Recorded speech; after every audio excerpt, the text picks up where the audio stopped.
Good morning. पिछले कक्षा में हम लोग पढ़े थे संज्ञा, और ये संज्ञा का सेकेंड लेक्चर है। तो बच्चों आपको क्या करना है, इसको जो हम पढ़ा रहे हैं उसको आपको क्या करना है, कॉपी में नोट करना है और उसे याद करना है। तो सबसे पहले हम लोग ये देखेंगे संज्ञा का आधुनिक वर्गीकरण, यानी संज्ञा का जो आधुनिक वर्गीकरण है कितने आधारों पर किया गया है। तो संज्ञा का जो आधुनिक वर्गीकरण है दो आधारों पर किया गया है।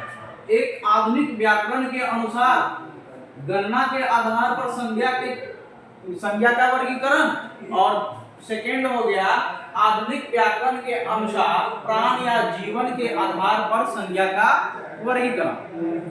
तो इसमें हम लोग फर्स्ट शुरू करेंगे कि आधुनिक व्याकरण के अनुसार यानी गणना के आधार पर संज्ञा के कितने भेद होते हैं। तो आधुनिक व्याकरण के अनुसार गणना के आधार पर संज्ञा के तीन भेद होते हैं। एक को बोलते हैं व्यक्तिवाचक संज्ञा, दो बोलते हैं गणनीय संज्ञा, और तीन बोलते हैं अगणनीय संज्ञा। तो हम लोग सबसे पहले ये देखेंगे कि व्यक्तिवाचक संज्ञा किसे कहते हैं। तो किसी खास व्यक्ति, वस्तु या स्थान आदि के नाम को व्यक्तिवाचक संज्ञा कहते हैं। जैसे हम लोग ले लेते हैं गोपाल, हिमालय, भारत, सोमवार, महात्मा गांधी इत्यादि, ये किसी खास व्यक्ति का नाम है। जैसे गोपाल हो गया किसी खास व्यक्ति का नाम हो गया, हिमालय हो गया, भारत हो गया किसी खास देश का नाम हो गया, महात्मा गांधी किसी खास महापुरुष के नाम हो गया। ये सब व्यक्तिवाचक संज्ञा के अंतर्गत आते हैं। अब सेकेंड ले लेते हैं गणनीय संज्ञा, यानी गणनीय संज्ञा किसे कहते हैं। तो गिनी जाने वाली वस्तुओं के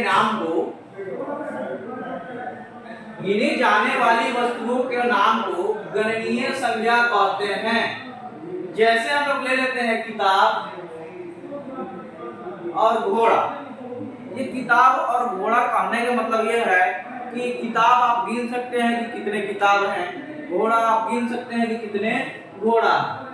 और आगे समझते हैं गणनीय संज्ञा में ये सभी संज्ञाएं हैं जिन्हें गिनी जा सकती है, यानी जितने भी हम नाम लिए, किताब लिए, घोड़ा लिए, ये गिने जा सकते हैं। जैसे हम लोग ले लेते हैं 1 2 3 करके हम आसानी से गिन सकते हैं। आगे हम लोग पढ़ते हैं और 3 नंबर में समझते हैं अगणनीय संज्ञा, यानी अगणनीय संज्ञा किसे कहते हैं। तो जिन संज्ञाओं को गिनी नहीं जा सकती है उन्हें अगणनीय संज्ञा कहते हैं।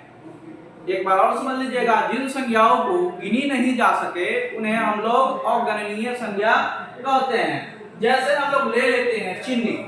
अब चीनी 1 केजी अगर हम लेते हैं तो उसे गिना नहीं जा सकता। 1 केजी 2 केजी कितने भी ले सकते हैं, लेकिन उसे हम लोग गिन नहीं सकते हैं। ज्ञान, आपके पास कितना नॉलेज है, कितना ज्ञान है, आप उसे गिन नहीं सकते हैं।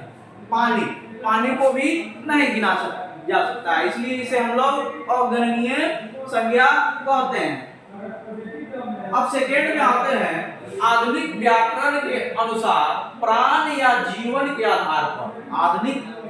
आधुनिक व्याकरण के अनुसार प्राण या जीवन के आधार पर संज्ञा के दो भेद होते हैं। कौन कौन? एक को बोलते हैं प्राणीवाचक संज्ञा और दूसरा को बोलते हैं अप्राणीवाचक संज्ञा, यानी प्राणीवाचक संज्ञा और सेकंड बोलेंगे प्राणीवाचक संज्ञा, यानी लिविंग नाउन किसे कहते हैं। तो जिस संज्ञा में प्राण या जीवन होता है उसे प्राणीवाचक संज्ञा कहते हैं। जैसे मनुष्य में प्राण होती है उसे हम लोग प्राणीवाचक संज्ञा कहेंगे। पशु हो गया, पक्षी हो गया, गाय हो गया इत्यादि, ये सब प्राणीवाचक संज्ञा के अंतर्गत आते हैं। और सेकंड ले लेते हैं अप्राणीवाचक संज्ञा, यानी जिस संज्ञा में प्राण या जीवन नहीं होता है उसे हम लोग अप्राणीवाचक संज्ञा कहते हैं। जैसे हम लोग ले लेते हैं पहाड़, कुर्सी ले लेते हैं, इसमें प्राण नहीं होता है। बस ले लेते हैं, घर ले लेते हैं, टेबल ले लेते हैं, किताब ले लेते हैं इत्यादि, ये सब अप्राणीवाचक संज्ञा है। तो इसको आपको क्या करना है, कॉपी में नोट करना है और याद करना है